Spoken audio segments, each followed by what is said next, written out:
mạng y tế, vì sức khỏe cộng đồng. Chào bạn, bạn đang nghe audio chuyên mục dinh dưỡng trên website mạng y tế.vn. Ai không nên dùng chất xơ? Rõ ràng, chất xơ có nhiều tác dụng tốt với sức khỏe.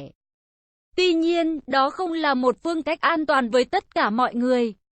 Vẫn có những người không dùng được chất xơ, hoặc là phải hạn chế chất xơ. Ai vậy và tại sao? 1. Liệt kê chống chỉ định. Chất xơ phù hợp với khá nhiều người. Chống được táo bón, nên chất xơ phù hợp với người phải ngồi nhiều như kế toán, nhân viên văn phòng, nhân viên hành chính, nhân viên giấy tờ, người làm việc nóng nực, người già. Làm chậm hấp thu đường, nên chất xơ phù hợp với người mắc bệnh đái tháo đường type 2. Làm giảm mỡ máu, nên chất xơ phù hợp với người rối loạn mỡ máu, cholesterol cao, triglycerid cao, viêm gan, nhiễm mỡ, vữa sơ động mạch, thiếu máu cơ tim, nhồi máu cơ tim. Chống được béo phì, nên phù hợp với người béo phì, người thừa cân, người bụng to, người quá khổ. Như vậy, chất xơ có vẻ khá hấp dẫn.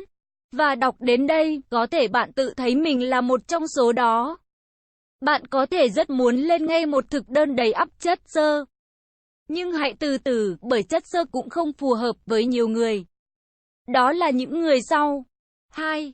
Trẻ em suy dinh dưỡng. Trẻ em suy dinh dưỡng là nhóm trẻ em bị thiếu chất, do chế độ ăn không đủ cung cấp năng lượng gây ra. Đặc biệt là chế độ ăn nghèo nàn protein. Tình trạng này khiến chúng gầy gò, thấp bé, nhẹ cân hoặc bị phù. Nếu bé yêu nhà bạn mắc phải bệnh suy dinh dưỡng, bạn cần hạn chế chất xơ cho bé. Đó là bởi vì, chất xơ tạo gel trong dịch ruột.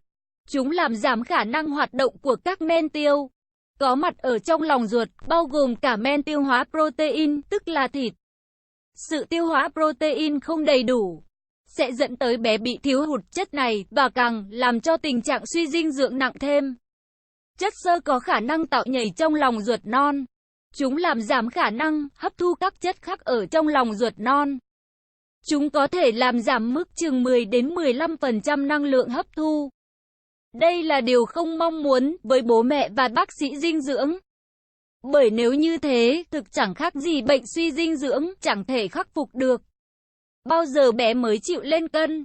Do đó, trẻ em bị suy dinh dưỡng không nên sử dụng quá nhiều chất xơ, mặc dù vẫn phải ăn đa dạng và cân bằng. Nhưng hàm lượng xơ, tức rau củ quả phải giảm xuống. Cùng với nhóm người này là người mới mổ, người mới ốm dậy, người bị suy kiệt cũng cần cắt giảm bớt chất xơ trong bữa ăn. 3. Người bị tiêu chảy. Người bị tiêu chảy cũng không nên dùng nhiều chất xơ mà cần hạn chế bớt. Bởi chất xơ làm tăng khối lượng nước trong phân. Với chất xơ không hòa tan, tăng khối lượng phân đương nhiên sẽ kích thích làm đường ruột co bóp nhanh hơn. Người bị tiêu chảy càng tiêu chảy dữ hơn. Số lần tiêu chảy sẽ tăng, đồng thời mức độ tóe nước cũng tăng theo.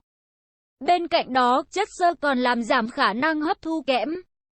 Kẽm vốn là một điện giải, có tác dụng làm tăng sức mạnh miễn dịch của đường ruột. Nếu thiếu kẽm, vấn đề thường xuyên xảy ra khi bị tiêu chảy, thì một nhiễm khuẩn tiêu hóa hoặc nhiễm rotavirus sẽ càng trầm trọng. Việc ăn thêm chất xơ sẽ làm giảm lượng kẽm thu được, bất lợi với đối tượng này. Do đó, cần giảm ăn chất xơ với người bị tiêu chảy, dù đó là tiêu chảy do nguyên nhân gì. Chất xơ làm giảm hấp thu sắt nên không phù hợp với người bị thiếu máu. 4. Người bị thiếu máu. Người bị thiếu máu sẽ cảm thấy rất yếu ớt, mệt mỏi. Nguyên nhân họ bị thiếu máu mà chủ yếu là thiếu tế bào hồng cầu.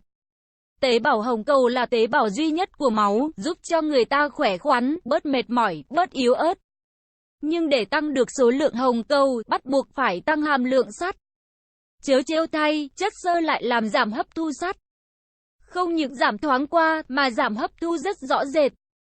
Chất xơ vừa làm giảm hấp thu sắt trong thực phẩm ăn vào, vừa làm giảm hấp thu sắt trong viên sắt bổ sung. Sắt sẽ được hấp thu chẳng đáng là bao, và chất xơ sẽ làm sắt có số phận giống như số phận của nó. Ăn vào rồi lại thải ra. Người ta đã thử nghiệm và chứng minh, nếu một người ăn một chế độ xơ trung bình, khoảng 10 đến 12 gam chất xơ trong một ngày từ cám gạo, tức ăn gạo lứt, người đó sẽ bị giảm hàm lượng sắt được hấp thu từ 50 đến 70%. tức là chỉ có khoảng 30% sắt ăn vào hoặc uống vào được hấp thu, 70% bị thải ra. Nếu chỉ có 30% sắt được hấp thu vào, thì ăn bao nhiêu cho máu đủ đây? Người bị nhiễm giun chỉ, bà mẹ mang thai, bà mẹ cho con bú, người bị lách to, người bị hồng cầu hình liềm là những đối tượng cần cắt giảm chất xơ trong chế độ ăn. 5. Người bị loãng xương. Chất xơ có một tác dụng phụ khá khó chịu, đó là giảm hấp thu canxi. Khi uống sữa giàu canxi, rồi sau đó bạn uống một cốc sinh tố dưa hấu, hoặc lại ăn một bát salad rau quả, canxi hấp thu sẽ bị giảm xuống. Đó là vì trong bát salad hoa quả có lượng kha khá chất xơ. Và chính nó là nguyên nhân làm cắt giảm canxi được hấp thu từ sữa. Loãng xương vốn đã có ít canxi trong xương, nay lại giảm hấp thu canxi trong ruột. Xương vì thế càng yếu ớt và càng loãng hơn. Với những đối tượng loãng xương, chất xơ có vẻ không làm bạn. Những trẻ em bị thấp còi, người già, phụ nữ tiền mãn kinh cũng chú ý cần ăn chế độ chất xơ phù hợp. 6. Người viêm dạ dày thể teo. Đặc điểm người viêm dạ dày thể teo là dịch dạ dày tiết ra rất ít. Thức ăn bị đọng lại ở trong dạ dày lâu hơn bình thường. Khi đó, người bị viêm dạ dày thể teo cảm thấy rất khó chịu, đầy bụng, chướng bụng, ẩm ạch trong bụng. Tất nhiên, viêm dạ dày thể teo gây ra đầy bụng, nhưng đầy bụng không hẳn đã là viêm dạ dày thể teo. Đã thế, khi xuống ruột, do không được pepsin trong dạ dày tiêu hóa trước tạo khởi đầu, thức ăn trở nên rất khó tiêu. Nếu ăn thêm chất xơ, sự ẩm ạch càng tăng lên gấp bội. Người ta đã chỉ ra rằng, chất xơ làm chậm lại tốc độ tiêu hóa thức ăn, làm thức ăn trôi qua lòng ruột lâu hơn, làm tăng cảm giác đầy bụng, khó tiêu. Trên nền tảng đầy bụng của viêm dạ dày thể teo, nay lại có thêm đầy bụng do chất xơ, thì thực chẳng khác gì đổ thêm nước vào chỗ trũng, nước càng dền lên cao hơn. Điều này là có thực.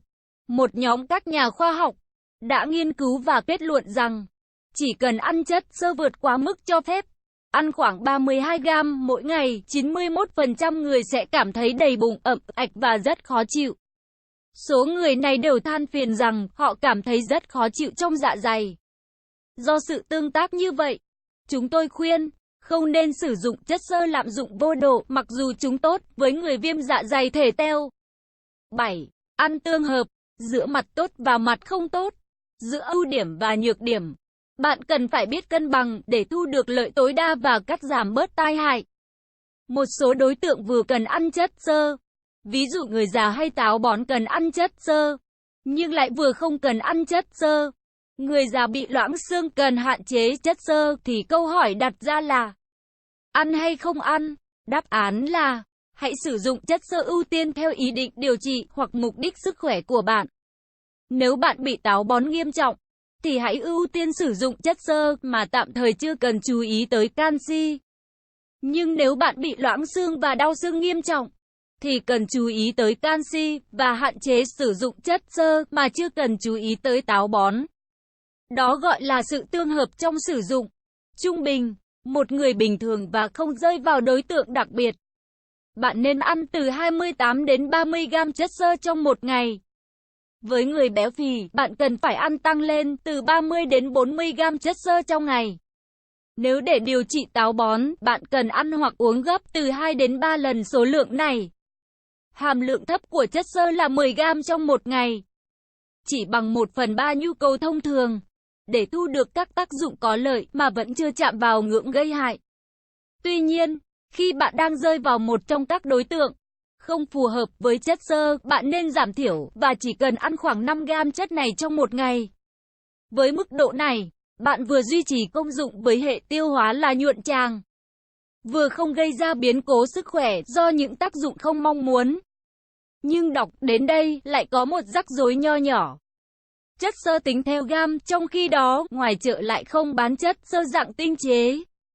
Vậy bạn sẽ tìm chất xơ ở đâu? Làm cách nào để ăn được chất xơ đúng theo khối lượng mong muốn? 8. Hiệu thuốc hay nhà bếp. Hiện nay, chất xơ xuất hiện dưới hai dạng. Dạng thứ nhất, chất xơ tự nhiên, rẻ tiền, tốt nhất tồn tại ở trong rau củ quả. Thứ chất xơ này an toàn và tiện dụng vì vừa ăn thức ăn lại vừa bổ sung chất xơ luôn. Lợi cả đôi đường. Dạng thứ hai, chất xơ tinh chế, được đóng gói bán trong các hiệu thuốc. Thứ chất xơ này tinh, dễ tính khối lượng, bổ sung chính xác nhu cầu. Nhưng có nhược điểm là chi phí đắt, bạn cần nhớ uống đúng theo lịch trình hàng ngày. Còn nếu bạn chọn rau củ quả, chúng tôi sẽ hướng dẫn bạn ngay sau đây. Bởi rau củ quả vẫn là nguồn chất xơ vô tận nhất. Mặt khác, chúng vừa có chất xơ hòa tan, lại vừa có chất xơ không hòa tan, sẽ tận dụng tối đa công dụng của nhóm chất này. Trong những thứ quả giòn, ngọt có khá nhiều tinh bột và khá nhiều sợi xơ, hàm lượng xơ sẽ vào khoảng 3 đến 5 gram trong một quả. Ví dụ táo, loại quả to như táo Tây chứ không tính táo ta. Quả nhỏ, mận loại to, loại nhỏ thì cứ 3 đến 5 quả bằng một quả táo. Dứa, ổi, lê, vân vân, chỉ cần ăn một quả, bạn sẽ thu được từ 3 đến 5 gram chất xơ. Như vậy, chỉ cần ăn 5 quả táo trong một ngày, bạn đã có đủ chất xơ. Trong những thứ quả mềm, ngọt nhũn như xoài, bơ, nho, na, vân vân, cứ một quả ăn được sẽ có khoảng 1 đến 2 gram chất xơ. Và nếu có đủ lượng chất xơ trong một ngày, bạn phải ăn khá nhiều. Ví dụ, thu được 20 gram chất xơ, bạn sẽ cần phải ăn 10 quả bơ. Lượng bơ này quá nhiều, vì có thể sẽ làm tăng chất béo cho cơ thể bạn. Khi ăn, muốn thu được chất xơ, bạn cần ăn cả vỏ, nhưng nhớ phải rửa sạch và vệ sinh. Nếu bạn gọt vỏ, bạn sẽ mất khoảng 1/3 lượng chất xơ của nó. Rau có vẻ nhiều chất xơ hơn. Trong 100 gram súp lơ chín ăn được có khoảng 7 gram chất xơ. Trong 100 gram bắp cải chín ăn được sẽ có khoảng 5 gram chất xơ. Trong 100 gram rau cải chín ăn được có khoảng 6 đến 7 gram chất xơ. Trong 100 gram bí ngô chín ăn được có khoảng 5 gram chất xơ. Như vậy, nếu cần đủ chất xơ, bạn sẽ cần ăn đủ 300 đến 500 gram rau trong một ngày. Với con số ước lượng nhanh như vậy, bạn sẽ suy ra được lượng rau cần dùng từ lượng chất xơ theo ý muốn. Bác sĩ Yên Lâm Phúc, nội dung bài viết đến đây là kết thúc. Nếu bạn có thắc mắc, câu hỏi gì xin hãy chia sẻ bình luận bên dưới bài viết này. Mời bạn hãy đăng ký kênh Mạng Y tế, chia sẻ bài viết này tới bạn bè và theo dõi thêm những audio tiếp theo. Hy vọng bài viết này sẽ đem lại cho bạn nhiều điều bổ ích. Chúc bạn luôn mạnh khỏe.